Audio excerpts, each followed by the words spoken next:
Bueno, estamos nuevamente en nuestro espacio de anécdotas literarias con nuestro invitado José Vicente García Torrijos. Como siempre, nos acompañarán, esto está organizado por Amalibros, con los autores que van a hacer estos comentarios, que son Antonio Andújar Castro. Hola, Antonio. Hola, hola. Aquí ¿Qué tal? estamos. Bueno, Muy aquí bien. estamos y vamos a estar en muy buena compañía porque esta tarde promete. Sí. Nos hemos retrasado, Genial. pero vamos a recuperar. Bueno, pero ya se sabe que estando en buena compañía, aunque nos atrasemos un poquito, no pasa nada. Vale. Y Paco Arenas. Hola, Paco. A ver si Hola. ¿me escuchas bien ahora? Sí, ahora sí te escucho bien. Vale. Buenas tardes a todos y bienvenidos.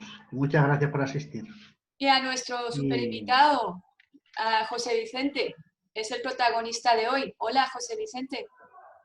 Hola, bueno, pues nada, muchas gracias por invitarme a esta tertulia, a esta entrevista.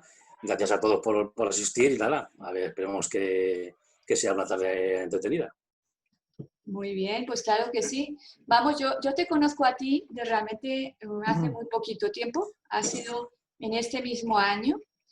Y ¿qué os parece? Vamos a empezar ese recorrido de imágenes con esta. A ver, esto fue en enero de este año, que el protagonista en ese caso era Antonio Andújar Castro, ¿no? Exactamente. Ahí fue donde te conocí a ti Y a Paco. Y a Paco Arenas. Antonio ya lo conocía.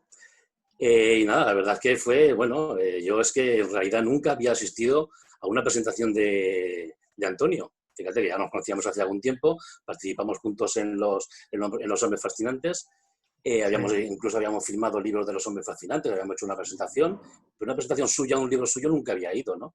Entonces, cuando organizó esta de Burjasot, pues nada, me apeteció muchísimo ir y verle hablar, ¿no? La verdad que fue una experiencia contigo, sobre todo también Nieves, como leíste algunos párrafos del libro y tal, ¿no? Y la presentación de Paco, que fue, bueno, súper divertida. Y nada, a Alfredo Coll, que también estaba ahí, también lo conocía. Y nada, fuimos un poco pues, conoceros a todos un poquito, ¿no? O sea, que un poco el nexo de humor de unión es Antonio Andújar. Sí, exactamente. Antonio Andújar y precisamente, pues, aquí os tengo, pues, más momentos que tienes con él, a ver, que aquí yo veo muchos hombres, ¿verdad? Muchos hombres y pocas mujeres, oye. Pocas mujeres. Sí. Ahí está, oye, José Vicente. Eso está muy descompensado. Sí, no. Pero bueno, había un motivo. Me gustaría decir algo sobre esta presentación.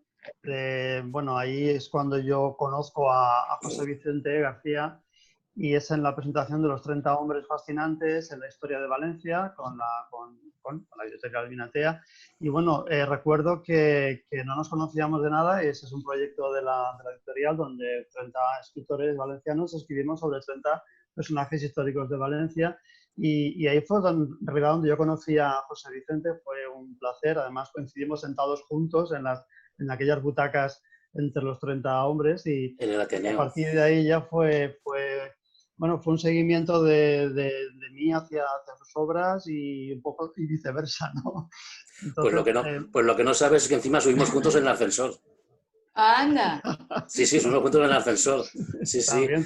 Iba con mi mujer. Dos hombres en el ascensor. Sí. Voy. No, íbamos todos acompañados de mujeres. Yo con mi mujer y él con 2 mujeres, imagínate. También. Pero bueno. Yo en el gallinero. Lo recuerdo una tarde formidable también y bueno, ahí estamos otra vez. Sí, porque tenéis un nexo que habéis seguido, ahí hay un gran vínculo entre los dos. Sí, además tiene... De Torrent, sí. Esto además tiene su anécdota porque fui a propósito, bueno, aparte para comprarle el libro, porque el de Estrella y Cedro ya lo tiene, ya lo había leído, pero fui para pedirle que si me podía hacer la presentación del Señor de Escayola, en Alba Rosa. Ah, mira. Fíjate, claro, fue, eso fue un momento trascendente, claro. Sí, sí. fue un momento, la verdad es que muy importante, no tenía ni idea y José Vicente como yo a veces vamos a ferias de libros de unos y de otros y ahí fue cuando me lo propuso y la verdad es que fue para mí un honor, ahí está la fotografía ya hecho realidad en la presentación en el Muy hospital. sonriente. Bueno, ahí preferiría que José Vicente hablara. Yo, para mí fue un honor estar en ese momento. Para mí fue inolvidable la presentación de Sueños de Escayola, de la segunda vez que editaba su libro. No veo nada. Y lo recuerdo una tarde muy, muy especial y muy emotiva porque había mucha gente, gente muy querida, gente muy seguidora de José Vicente.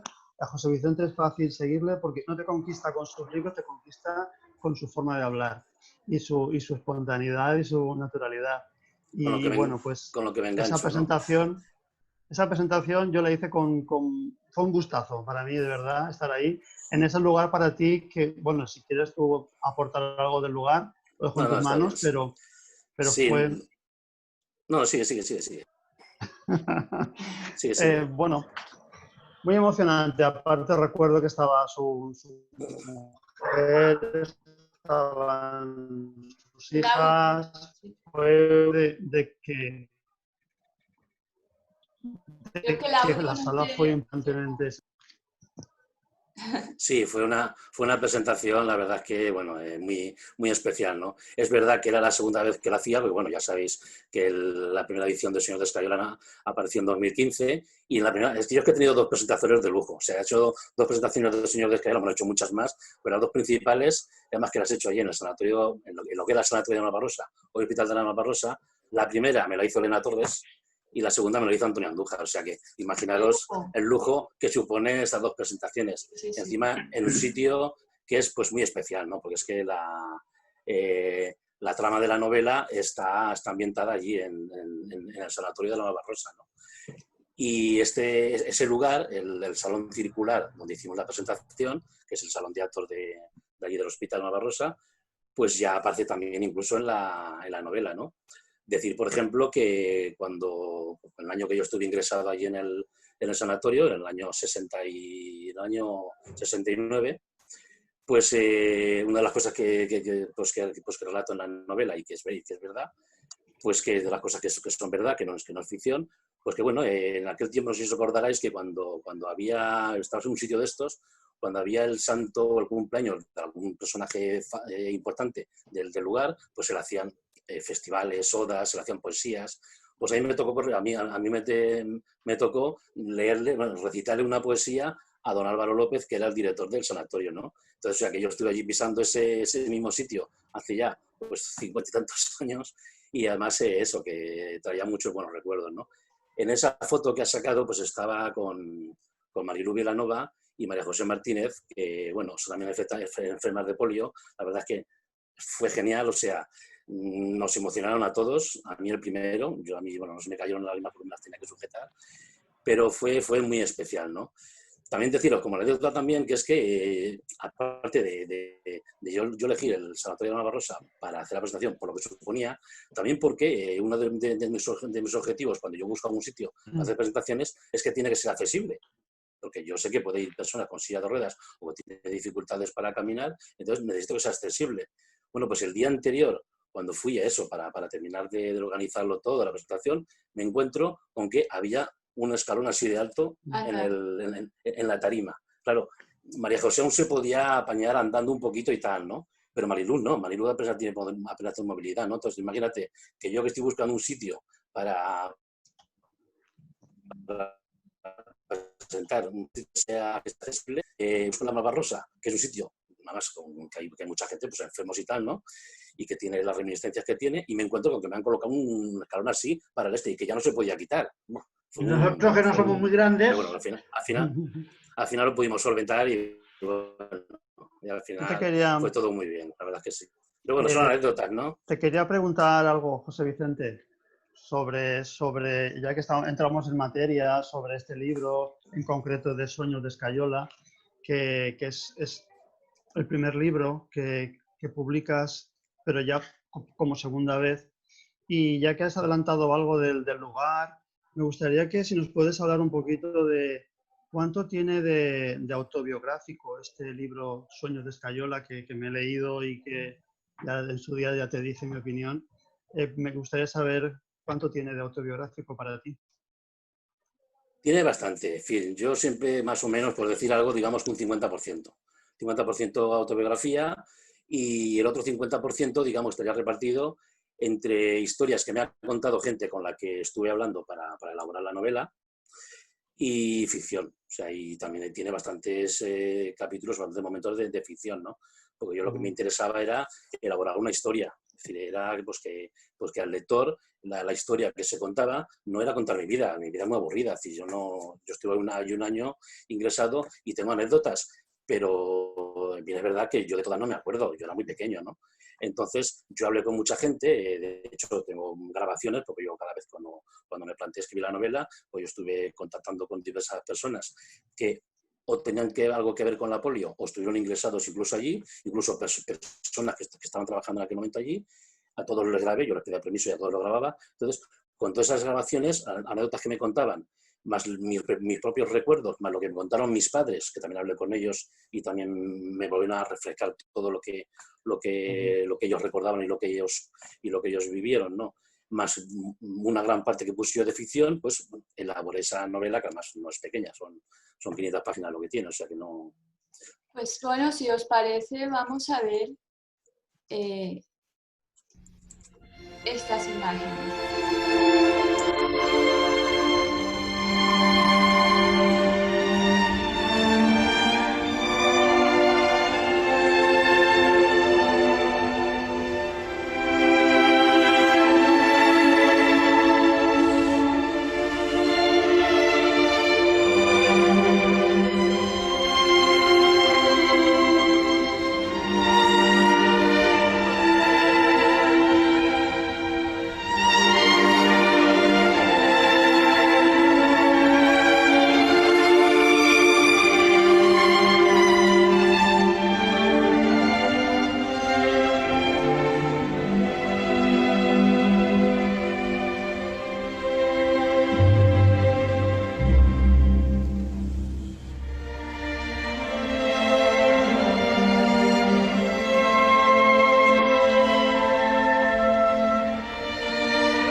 Bueno, yo me quedo, perdona que intervenga, me quedo con la piel de gallina, me imagino todos, después de ver esto.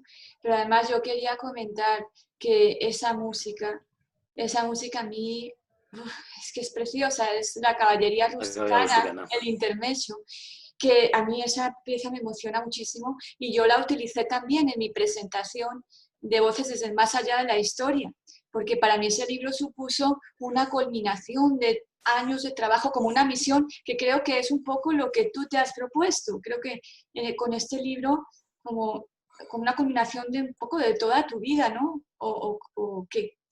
Sí, la verdad es que yo también cada vez que veo el vídeo, la verdad es que me emociono, no puedo evitarlo, ¿no? Muy emocionante. Es fíjate además que la portada que sale es la primera edición, bueno, es que antes de la edición de Carena, me hice yo una propia edición para mí, y es esta. Esa portada que sale es esta, ¿no? Sí. Lo que pasa es que luego, como ya estaba en YouTube, pues no lo he vuelto a cambiar, o sea, el vídeo sigue siendo el mismo, no lo he vuelto a cambiar, ¿no? Entonces, sí, no, es un vídeo, claro, yo lo quería reflejar un poquitín, contar en 4 frases por lo que cuenta la historia, ¿no? Claro, la novela habla sobre la polio, sobre la enfermedad que supuso la polio en aquellos años 50 y 60, ¿no? Entonces, claro, por eso a lo mejor igual es un poco, no sé, un poco trampa por mi parte el meter esas escenas de tantos niños, pero bueno, es que realmente Pero esa es la esto realidad, ¿no? es la realidad. Es que además, Sueños de Escayola, digamos que es la historia de Pablo, entrando allí, ¿no? Pero es que hay muchísimas historias dentro de Sueños de Escayola. Hay Claro. 75 personajes, de los cuales por lo menos 50 son niños que habían allí ingresado. Por lo tanto, en cachitos se van contando historias de cada uno. Pero bueno, ¿Puedo decir algo? A ver, claro. lo que comenta José Vicente es cierto que se trata el tema de la polio y la realidad de esos años en España. Pero yo también en el libro pues hay otros aspectos que me han gustado muchísimo y es el valor de la amistad. Por ejemplo, que viven unos niños que están, como se diría ahora, confinados en un lugar específico y sufriendo mucho. Y sin embargo, le has dado muchísimo valor a la amistad, al apoyo entre unos y otros, el amor también, los sentimientos limpios de los niños en cuanto a un poco un enamoramiento. Hay cositas ahí que le dan al libro todavía más fuerza, sí, ya tenía bastante. Y luego también el tema familiar de los padres y cómo llevan esa relación con los niños a los que tienen que dejar ahí hasta que, bueno, vayan superando pruebas y operaciones y demás. Entonces bueno, y podríamos añadir muchísimos temas más, también sociopolíticos incluso de la época. Sí. Claro, es que hay que tener en cuenta que allí los niños que están ingresados, hay muchos niños que tuvieron polio y no estuvieron ingresados en sanatorios, pasaban por hospitales, pero iban y volvían, ¿no? Pero hubo muchísimos que sí que estuvieron ingresados durante mucho tiempo, o sea, incluso durante años. Yo conocí a una chica, lo he comentado muchas veces en presentaciones y tal, ¿no? Que se fue allí, estuvo, o sea, nació en Huelva, aunque ahora vive en Sevilla, y su padre, porque el padre de su hermano era militar aquí en Valencia, y la trajeron aquí con 3 años, y casi 4 años después fue cuando por primera vez pudieron venir sus padres a verla. Eso era así, porque es que entonces los medios de comunicación no es lo de ahora, ¿no? Claro, la chiquilla no conocía a su madre. Claro, eso necesitaba, yo creo lo que necesitaba cuando me propuse escribir Sueños de Escayola. Claro, yo he leído muchas, digamos, biografías de gente que ha tenido polio, pero yo no quería hacer eso, yo quería contar o sea, yo quería que llegase un poquito más, ¿no? Entonces, por eso yo lo centré solamente en un año, pues la novela empieza en octubre y acaba en julio, ¿eh? Entonces, centrar un año y no contar mi vida, porque yo digo, mi vida es muy aburrida, es decir, yo no tengo una vida muy normalita, ¿no? Pero sí que quería pues que el que lo leyese tuviese conocimiento de lo que fue aquello. Entonces, por eso yo me lo planteé como una novela, ¿no? Para que intentase llegar al mayor número de gente posible. Yo llego donde llego. Pero bueno, y tú esos artículos que hiciste en Es Radio durante una temporada fue a partir de diciembre del 17, ¿no? Es que sí, yo leí un artículo tuyo, creo que fue el primero, que se llama Los niños de la polio, sí. ¿no? Y hay un párrafo que yo creo que me ha impactado mucho, pues si lo queréis, para que lo comentemos todos, que es: fuimos víctimas de la negligencia del franquismo. Hoy somos los grandes olvidados de la democracia. Nosotros, los supervivientes de la polio, somos parte de la memoria histórica de este país. Va siendo hora de hacer justicia. Me parece muy tremendo esto y bueno, un poco yo creo que para comentarlo. Eso dentro, o sea, eso está también en la novela, pero no como parte de la novela, sino como los agradecimientos, que yo creo que me agradecen mucho, me paso un poco. Y las últimas palabras del libro son esas, justamente, ¿no? Ajá. Claro, hay que tener en cuenta que en el año 1955, porque la polio empezó, bueno, la polio es una enfermedad vírica, así, de toda la vida, ¿no? Pero en los años 20 hubo una epidemia grande en Estados Unidos sobre todo, y a partir de los años 50 ya, digamos que empezó en Estados Unidos, pero ya se desarrolló prácticamente en todo el mundo, ¿no? ¿Qué ocurre? Pues que en Estados Unidos, pues como ahora está ocurriendo con el coronavirus, es que el virus de la polio, con la vacuna y lo que está ocurriendo ahora con el COVID-19 tiene muchos parecidos, pero también muchas diferencias, ¿no? Entonces, hubo una campaña enorme para buscar una vacuna, ¿no? En el año 55 el doctor Jonas Salk la descubrió, era inyectada. Bueno, pues una vez que se descubrió, la regaló, él dijo que no se podía patentar el sol, regaló la patente de la vacuna para que todo el mundo pudiera utilizarla sin tener que pagar ningún coste, y nada, en todo el mundo se empezó a fabricar, menos en España. En España, en Franco, pues negó que existiese ninguna epidemia, que aquí estas cosas no podían ocurrir, entonces no, digamos, no es que no permitió, sino que solamente, digamos, que lo ocultó. Sí que hubo pues, gente afecta al régimen, o quien la podía comprar, en fin, hubo gente que sí que se pudo vacunar, la compró o se le hicieron llegar por medio del régimen y se pudo vacunar, pero la gran mayoría no. Entonces, claro, del año 55 al año 63, que fue cuando se descubrió la nueva vacuna, la Sabin, os acordaréis, la de las 3 gotitas en el terrón de azúcar, porque muchos igual o la han dado. Sí, a mí me la dieron esta también.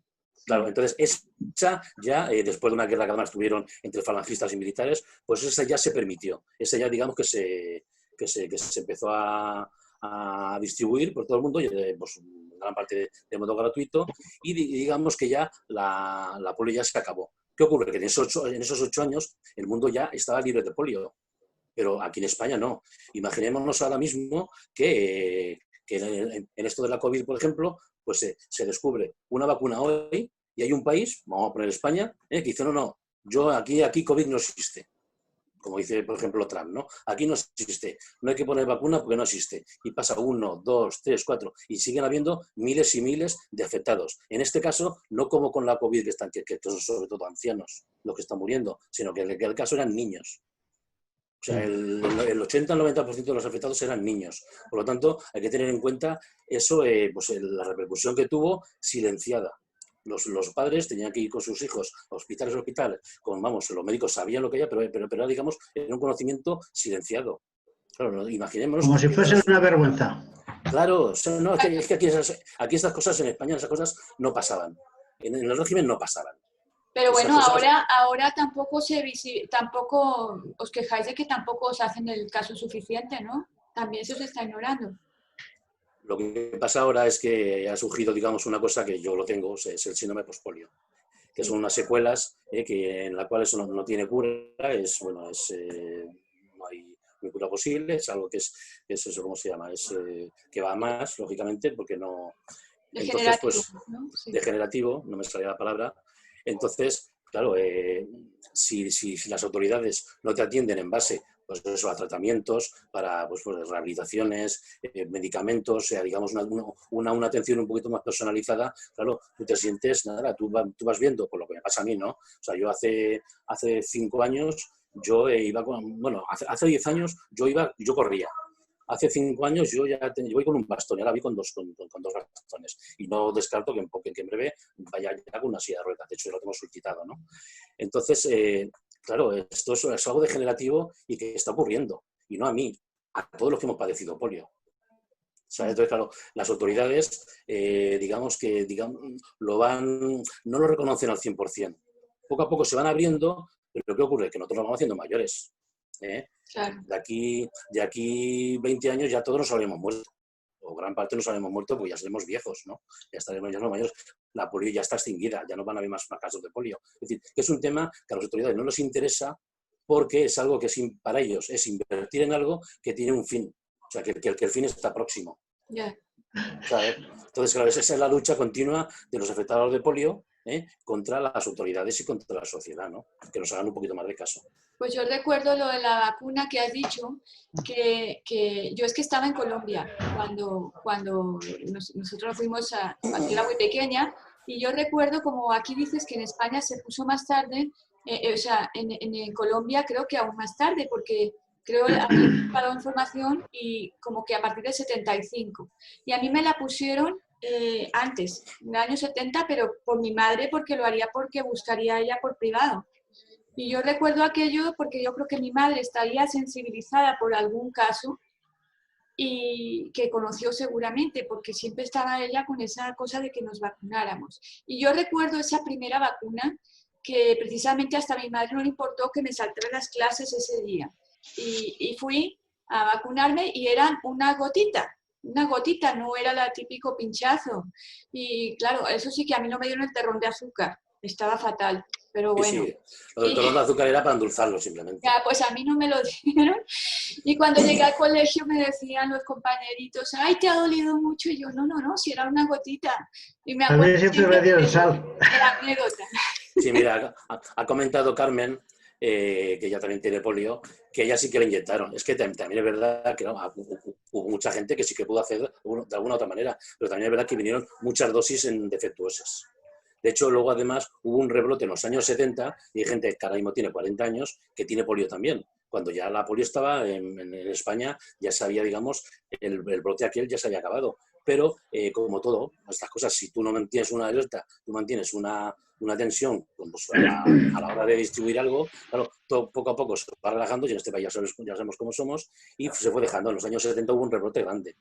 Que digamos que con esta vacuna se ocurrieron muchas cosas muy, muy difíciles de explicar. Pero que también en la primera vacuna, primera que se descubrió, creo que también tuvo luego efectos malos, ¿no? Que no funcionó como se esperaba. No, la vacuna funcionaba bien, pero es verdad que necesitaba una conservación. Ajá. Entonces, porque, claro, y luego además un sistema de distribución era inyectada, por lo tanto había que llevar un equipo en condiciones, no es como la de las gotitas, que solamente llevaba un frasquito, llevaba los tonos de azúcar, claro, las 3 gotitas y ya está. Aquí necesitaba todo de una parafernalia, ¿no? Entonces, claro, eso hacía también que a lo mejor los métodos de conservación de aquel tiempo tampoco eran los de los de ahora. Claro. Entonces, todo eso influía mucho y se pusieron muchas vacunas en malas condiciones que no solamente no les quitó el virus de la polio, o sea, no dejó de afectarles, sino que incluso en muchas ocasiones se lo provocó, porque los virus de la polio el primero era con un virus muerto y el segundo era, la de Sabin era o sea, te inyectaban virus atenuados. Yeah. Entonces, para el sistema propio pues pudiera reaccionar a ese virus, ¿no? Y pudiera atacarlo, ¿no? Entonces Bueno, yo estuve el otro día hablando con José Vicente y me llamó la atención que le pasase un poco lo que a mí. Él tampoco tiene formación universitaria y quise saber qué influencia había tenido la enfermedad tanto en su afición a la lectura como su necesidad de escribirlo, de transmitirlo. La verdad es que no sabría decir, yo creo que no más que cualquier otra persona. Es decir, lo que ocurre es que yo estoy muy influenciado por el mundo en que yo ahora me muevo un poco, ¿no? Aunque tengo amigos de todo tipo, ¿no? Y porque estoy concienciado pues, con las personas que tienen discapacidades, ¿no? Pero, vamos, yo cuando empecé a escribir, yo empecé a escribir en un blog, un poco fue como liberarme por lo que comentaba antes, ¿no? De que como no tenía trabajo, pues bueno, tenía que sacar lo que yo llevaba dentro de alguna manera, ¿no? Entonces el blog me sirvió para volcar todas esas cosas. Al principio era tremendo, o sea, era malísimo, ¿no? A mí es imposible de leer. Yo recomiendo no ir al principio del blog porque es muy penoso. Creo que algo he aprendido, espero, ¿no? Pero que no, luego lo que ocurre es que, claro, como digamos un tema que me interesa y es un tema que me gusta, pues digamos que muchos de mis relatos o de mis historias las pongo a este mundo de las personas con discapacidad, de la inclusión social, ¿no? Pero vamos, a mí me encanta escribir terror, a mí me encanta escribir suspense. Me gusta mucho, de hecho he escrito relatos, ¿no?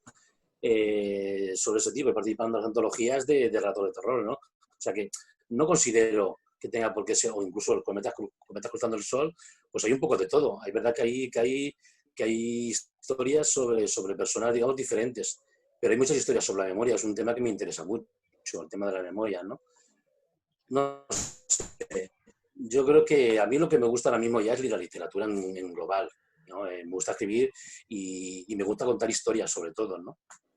Esto me gusta, esto me saca de las crónicas.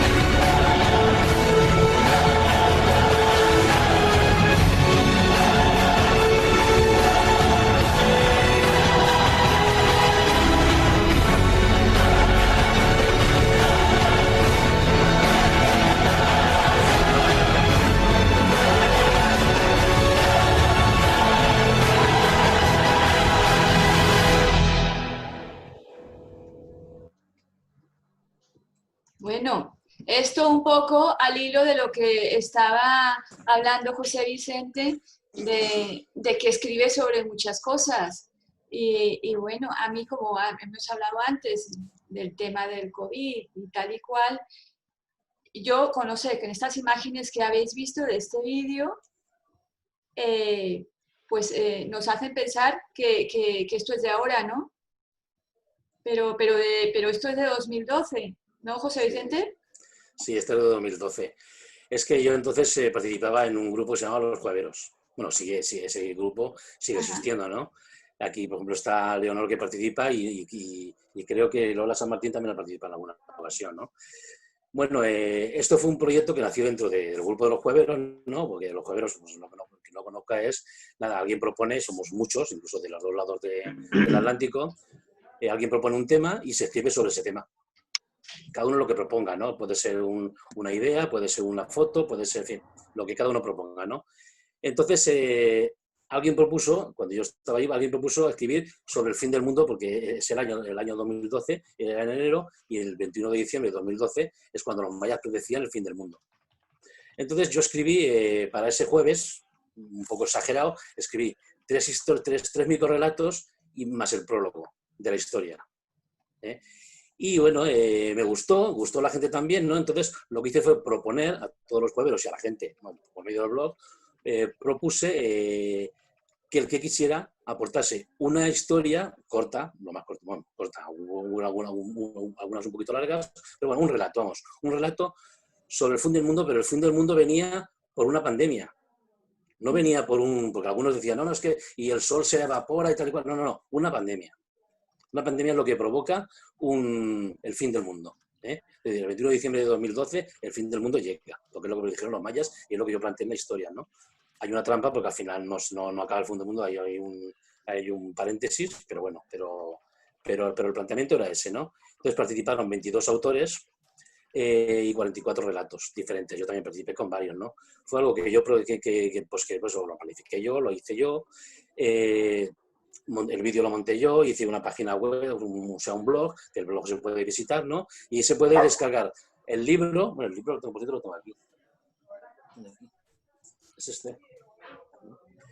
Se puede descargar, bueno, el libro si se compra físicamente tiene su coste. Súbelo un poquito que se vea más. Ah, sí. Muy bien. Muerte dulce. Crónicas de la muerte dulce. Crónicas de la muerte dulce. Entonces era eso, ¿no?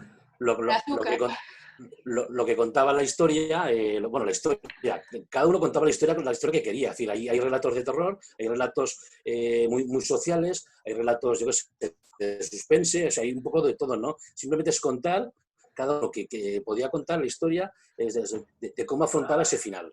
O sea, no el final, porque cada uno, la gente se iba muriendo, pues eso, cuando le tocaba, ¿no? Por la contaminación. La contaminación era un virus que se llamaba VHM07, entonces, que se contagiaba también pues como el COVID, ¿no? Se contagiaba por la saliva, por el contacto, por todo eso, ¿no? Y era un virus que entraba silenciosamente, te contagiabas, se quedaba en tu organismo silencioso y cuando se ponían, digamos, cuando se ponía a funcionar, cuando se ponía, digamos, a derrotar al organismo, a las 36 horas todos los órganos los había eliminado. Por eso se llama la muerte dulce, porque no causaba dolor. Simplemente los órganos se iban pudriendo y la persona moría a las 36 horas. Entonces, claro, por eso se llama la crónica de la muerte dulce y era una pandemia mundial porque no se encontró ninguna vacuna, ningún remedio, ¿no? Y yo la idea que tenía, porque ya digo, tiene mucho parecido con esto que está pasando con el COVID, yo pensaba... digamos que he tenido muchas veces la idea de promocionarla ahora. Ya digo, el libro se puede descargar, es decir, se puede descargar y la página web el blog se puede visitar, ¿no? Un poco, pues eso, promocionarlo ahora que está todo esto, pero yo me daba cosa, porque como hay mucha gente que está sufriendo, que hay muchos muertos, mucha gente que está sufriendo, me sabía mal, porque aquí sí que la gente, digamos que el fin del mundo llega de verdad. Entonces, digamos que ese resquemor lo tenía. Entonces, pensaba, digamos, comentarlo, pero cuando ya todo hubiese pasado, cuando ya esté todo bastante más tranquilo, entonces comentarlo. Mira, oye, esto ha existido, hay que tener cuidado porque el fin del mundo puede llegar. Y puede llegar por un virus. pero probablemente llegué por un virus. Pero curiosamente, ¿no te llama cómo te has sentido cuando ha ocurrido todo esto? Tú enseguida pensarías, fíjate, lo que yo escribí, lo que Sí, yo sí, claro, escribí claro, hace claro. unos años. Es curioso que Sí, sí. prácticamente igual, ver las imágenes esas con mascarillas, y en otro tiempo nos hubiera parecido, pues es una ficción. Mira, Es que era ciencia ficción, pero que se ha visto que es la realidad, ¿no? Pero es que lo estamos viendo constantemente, ¿no? Sí, bueno, esto surgió así. En aquel momento era por la premonición de los mayas, y ahora, desgraciadamente, ha surgido, pues bueno, ¿no? Y está trayendo mucho dolor. Yo, aunque parezca mentira, he leído Pero es la un proyecto Biblia que a mí algo. me gustó mucho, eso, la verdad. Uy, ¿qué pasa? Yo, aunque parezca mentira, he leído la Biblia también. anda, ¿quién iba Es a bien decir? raro, es ¿Quién bien iba a raro, decir? ¿no? Pero sí, yo he leído todo lo que caía, he leído hasta lo de las compresas. Bien, en la Biblia también se habla del fin del mundo, el Apocalipsis. Recomiendo no leerlo, ¿eh? Porque también entra Yuyu. Yo lo leí siendo un crío y desde luego también se habla del fin del mundo, de la muerte de 3 partes de la humanidad, de un virus, bueno, virus o lo que fuese, que no, las plagas de Egipto, como quien dice, pero eso. Y desde luego, Este si libro, la uno verdad es lee, que las crónicas de la muerte de Lucifer, la verdad que yo creo que está muy bien. Es decir, hay relatos de todo tipo, ¿no? Pero hay algunos relatos muy buenos, de verdad. Pues de todas maneras, sí que me interesa mucho a qué edad comenzó a trabajar, cómo se formó, porque creo que eso también es interesante, porque ya el tener una enfermedad como esa, que limita, el tener que trabajar a partir de siendo un niño antes de terminar de cambiar los dientes, que limita también, y a pesar de eso, formarse, leer, escribir, y escribir como escribe, que he leído algunas páginas, me he emocionado, se me han saltado las lágrimas. Todo eso sí que me gustaría un poco saber cómo te has Bueno, formado. bueno, yo, Porque vamos, me sí. dijiste una cosa, perdón, que no tenías, que ya lo he dicho, no tienes ni tú ni yo tenemos estudios, y que eso te había hecho sentir complejo. ¿Realmente sigues teniendo ese complejo? Yo creo que no tienes motivos, ¿eh? Sí, la verdad es que, claro, uno al final, pues yo qué sé, le hubiera gustado haber, haber podido hacer una carrera universitaria, de unos estudios, ¿no? Yo no, vamos a ver, yo yo me contagié de Bebe polio agua. como... Sí, no, la tengo aquí. Es que enseguida, bueno, la que me conoce lo saben que se me entra carraspero, ¿sabes? Brindemos. Ahí estamos. Que, bueno, yo me contagié de polio con 18 meses.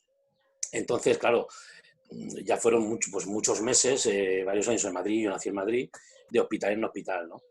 Con 4 años, pues bueno, a mis padres le dijeron que existía aquí el hospital Sanatorio Navarrosa y nos vinimos a vivir aquí. Mis padres prefirieron venir aquí antes que estar yendo y viniendo de Madrid a Valencia, porque entonces las carreteras eran complicadas, ¿no? Y aquí nos quedamos. Entonces, nada, yo me operaron y luego, nada, yo llevé una vida más o menos normal, con las visitas, todos los años había que hacer varias visitas ahí al hospital para reconocimientos, y con 10 años volví a ingresar. Y allí estuve un año, que es un poco lo que cuenta la historia. Bueno, pues cuando yo salí con 11 años, ese curso lo perdí. Ese curso lo perdí, entonces yo, digamos, que me reincorporé al colegio con mi hermano, con mi hermano que le sigue. Somos 7 hermanos. Con mi hermano que me sigue, yo me reincorporé con él. O sea, yo empecé a ir con él. Y también con Julián Mingo, que ahora no está. Entonces, claro, yo hice, digamos que yo acabé los estudios primarios, pero no pude acabar ni siquiera la secundaria ni nada, ¿no? Con 14 años ya me puse a trabajar, porque bueno, en casa hacía falta pues eso, pues, dinero y tal, ¿no? Y ya no he dejado trabajar nada. Desde entonces ya no dejé de trabajar. ¿Qué ocurre? Que yo con 25 años, como no tenía nada, pues me saqué el graduado escolar. Es el único estudio, digamos, de este tipo que yo tengo. Luego he hecho muchos cursos, muchos, ¿no? Pero un curso me refiero todos laborales. O los que hice por el trabajo que tenía, que era técnico de mantenimiento en diálisis, o los hice luego cuando me quedé, eso, cuando me dieron la incapacidad y me quedé en el paro, los cursos que hice eso, pues para la tecnificación, por eso hice cursos de diseño web, que sí de Word, que sí de maquetación de libros, por eso yo un poquito sé maquetar. Y claro, yo lo más que tengo es el graduado escolar. Por lo tanto, lo que ocurre es que yo siempre he sido muy curioso. A mí siempre me ha interesado todo mucho. Yo cada vez que encuentro en eso es un poco parecido a mi padre, ¿no? Cada vez que encuentro un libro, una revista, tal y cual, el periódico lo leo todos los días. Yo todos los días leo el periódico, ¿no? Y me interesa mucho todo. Tengo mucha curiosidad, ¿no? Entonces, claro, supongo que eso es lo que a mí me ha formado.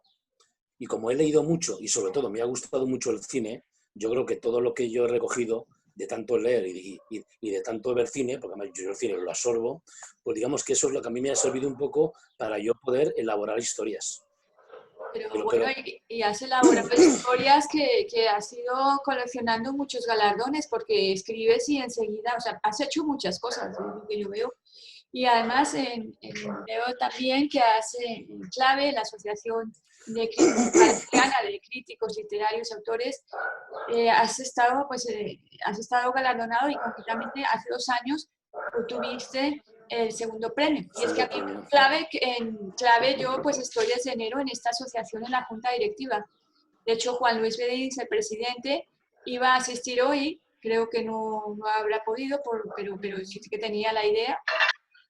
Y bueno, pues claro, cuéntanos un poquito, porque bueno, esa asociación a mí me llega mucho estos premios, porque un poco me conciernen. Por lo menos hubiera sido a partir de este año que estoy yo, pero esto fue hace 2 años. Sí, bueno, este año pues hubiéramos participado también, porque llevamos ya 3 o 4 años participando y bueno, es interesante, ¿no? Porque es decir, un microrelato, lo presentas allí y los que seleccionan, bueno, tú igual lo sabrás, ¿no? Pues el 42 que seleccionan, pues lo puedes leer allí en público y ahí dan los 3 premios, ¿no? Pues hace 2 años, pues sí, me llevé yo el segundo premio. Pero aquí tengo también compañeras, Dori, por ejemplo, también se llevó el segundo o el tercer premio el año pasado, ¿no? O hace 2 años, ¿no? Hace 2 años también. Sí, no. Y Paco, que no ha podido estar, también lo ganó el año pasado. Es decir, que sí que, digamos, que en el grupo este que nos movemos nosotros de las casas de Elena Torres, pues sí que es verdad que, bueno, que hay un cierto nivel, ¿no? Entonces, muy activos, ¿no? Sí, mucho. Sobre ese tema yo quería también decir, José Vicente, ¿no? Porque creo que en el 2013, en el 2015, 17, se publican los microrelatos en Levante. Y además en el 2016 ganas el primer premio de certamen literario de la Junta Municipal de Patrais, aquí en Valencia. Entonces, con un relato que se llama Amadeus. Sí, no, la verdad es que... decir? Sí, bueno, la verdad es que lo de Amadeus fue era lo primero que yo había ganado en toda mi vida. O sea, yo nunca había ganado nada, nunca nada. Y claro, aquello para mí fue algo excepcional, ¿no? Poder ganar un premio, más el primer premio en un relato largo, que no es un relato, un microrelato, sino que es un relato que tiene 20 páginas, ¿no? Para mí fue... Que nos hicieron un cuadernillo con este y Simón. Simón fue 2 años después. Ajá, mira. Pues, hombre, para mí... Claro, yo no estoy acostumbrado a ganar tampoco nada, es decir, entonces cuando llegan estas cosas, pues la verdad es que la satisfacción es enorme, ¿no? Es verdad que yo no me presento a muchos sitios, pero bueno, he tenido la suerte de que bueno, o me lo han seleccionado o como en estos casos los he ganado, ¿no? Es una satisfacción enorme, ¿no? Y luego lo del debate que comentabas es que también esos son relatos falleros. Es que digo, pues yo es que escribo un poco de todo, es decir, yo qué sé, yo es que... Sí, José Vicente, ¿no? Si me lo permites, y de pronto llega este libro, ¿vale? Un libro que además yo asisto creo que es la primera presentación que haces en Benimàmet, es allí, en la casa... en Beniferri, perdón. En Beniferri. ¿Para enseñar otra vez el libro, que salga bien? ¿Antonio? Ahí. Eso es, Cometas cruzando el sol. Cometas cruzando el sol. Yo también he leído este libro y, bueno, aquí están una serie de relatos. ¿A cuál de ellos más emocionante que el anterior? Es un libro que es pura sensibilidad. Es un poco un libro que nos habla de cómo es este señor, este escritor, que tiene mucho que contar. Y yo, si me lo permitís, Antes de que José Vicente nos hable un poquito de este libro, sí que me gustaría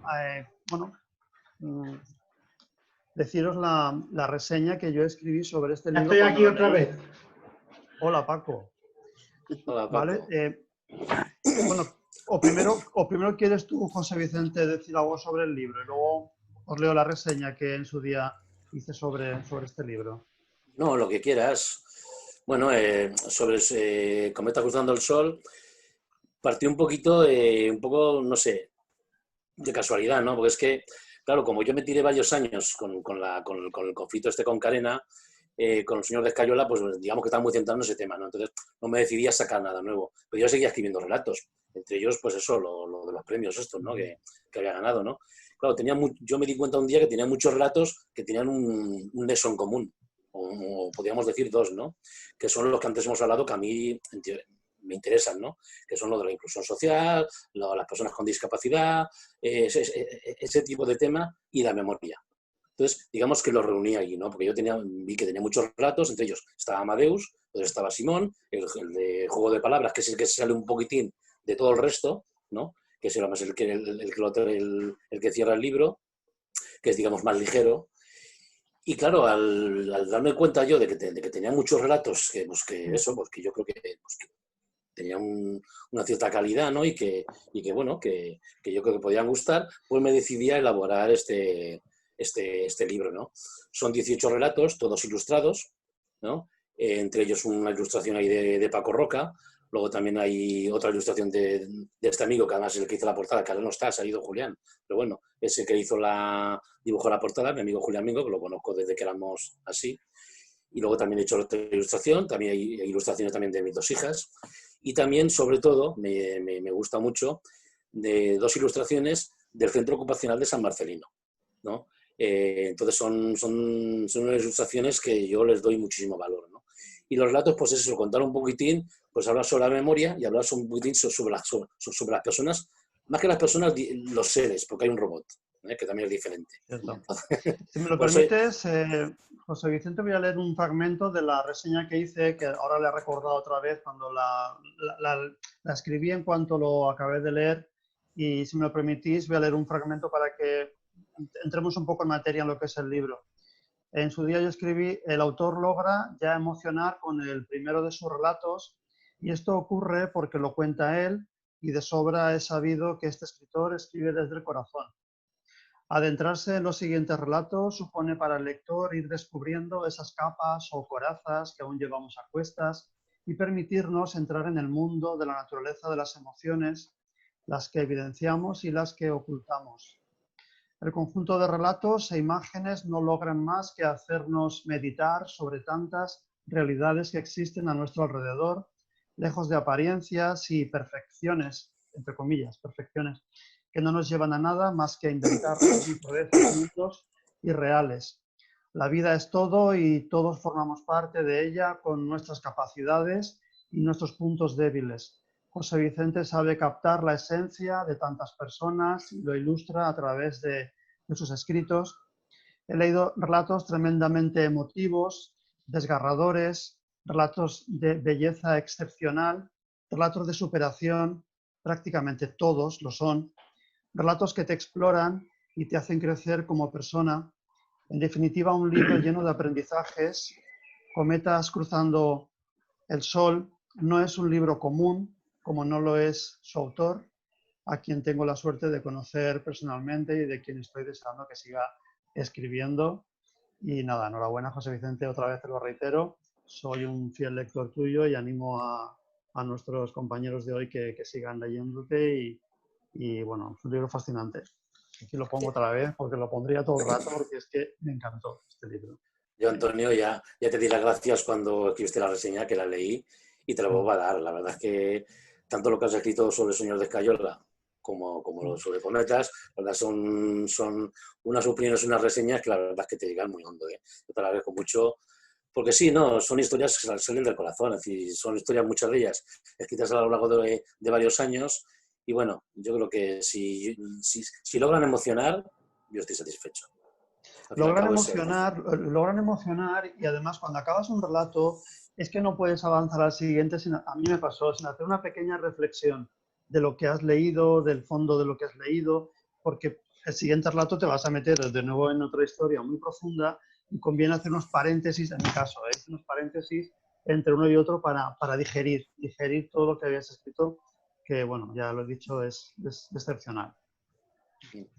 Pues sí, yo estoy ahora con Sueños de Escayola y estoy enganchadísima y súper, es que te metes, te estás viendo ya a través de esos niños, me he metido ya en ese mundo, lo estoy viviendo y claro, es como todo un universo que no conoces y dices, mira, todo esto yo no me he enterado y escribes súper bien porque como dices, desde el corazón y es que te llega directamente, te involucra, te hace llorar, sentir, te emociona.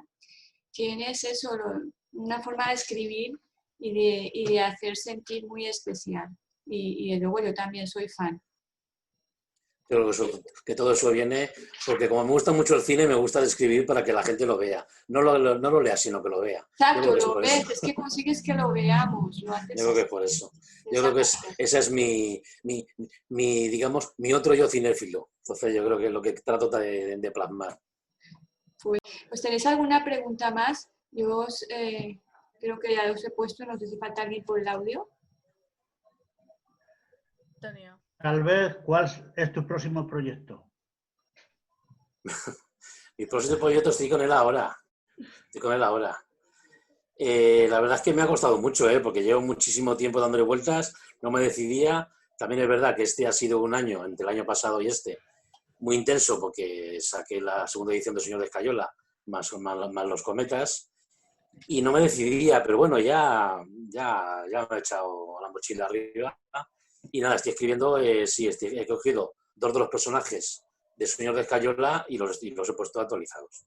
Entonces estoy contando un poco la historia, sobre todo de uno, de Lisa, que es el personaje femenino de la novela, y está ambientado en la época actual, pero este sí que es todo ficción. Y en principio el título provisional se llama El verano de Lisa. Y ya veremos, yo soy lento escribiendo, porque yo soy de los que hago cosas que no debería hacer, que es escribir, revisar el propio párrafo, ¿sabes? Soy de los que me cuesta mucho salir del párrafo para seguir, o sea, que hasta que no lo veo más o menos bien, me cuesta mucho seguir. Entonces yo soy lento escribiendo, pero bueno, algún día saldrá. No. Claro que sí. José Vicente, ¿tú qué opinas? Ciérranos tú el evento con palabras. Yo la verdad es verdad que tenía un poquito de miedo, porque claro, yo ya he hecho alguna presentación, se me dan regular, porque yo me pongo muy nervioso, las sacos la llevo bastante regular, pero la verdad es que me lo he pasado muy bien, ¿no? Ha estado lo de los fallos, vamos, es que esto no son fallos, esto es que todos estamos aprendiendo cada día, porque para todos todo esto para nosotros es nuevo, para todos, ¿no? Entonces, nada, yo estoy encantado, yo quiero dar a Lorena, que no la conocía, bueno, a mis compañeras, ¿sabes? A Inma también, ¿no? A Carmen, que han estado, y a los que se han ido, a Elena, a Julián Mingo, a mi amigo, bueno, y a los que se han ido, ¿no? Que poco a poco se han ido, porque claro, es que esto se alarga un poquito al final, ¿no? Claro, era una hora. Pero que estoy encantado, la verdad es que nada, me habéis dado la oportunidad de hablar un poco sobre estos trabajos, sobre mis inquietudes, sobre estos libros, mi inquietudes, mi manera de escribir, mi manera de ser, mi manera de entender un poco el mundo. Y yo estoy encantado, la verdad es que yo me lo he pasado muy bien, ¿no? Os quiero dar las gracias, Nieves, Antonio, a Paco. Creo que a partir de ahora ya pues, nos juntaremos un poquito más. Me apunto ya para la siguiente que hagas, o que hagáis, ¿sabes? Me apunto ya para la siguiente porque creo que esto es algo... No, pero no hacia mí, sino hacia otro autor que hagáis, ¿no? Que nada, yo creo que es algo a incrementar, oye, y a apoyar, porque creo que está muy bien, ¿no? Es un poco apoyar la lectura, a hacer conocidos a otros autores que llegamos donde llegamos, porque no tenemos medios para poder llegar, ¿no? Y nada, oye, muchísimas gracias, porque me lo he pasado muy bien y me habéis dado oportunidad para hablar sobre los libros que me gustan. Bueno, pues con este compromiso quedamos todos de seguir en esta línea, de ir compartiendo cosas y que, bueno, que sean momentos agradables y que sirvan para todos.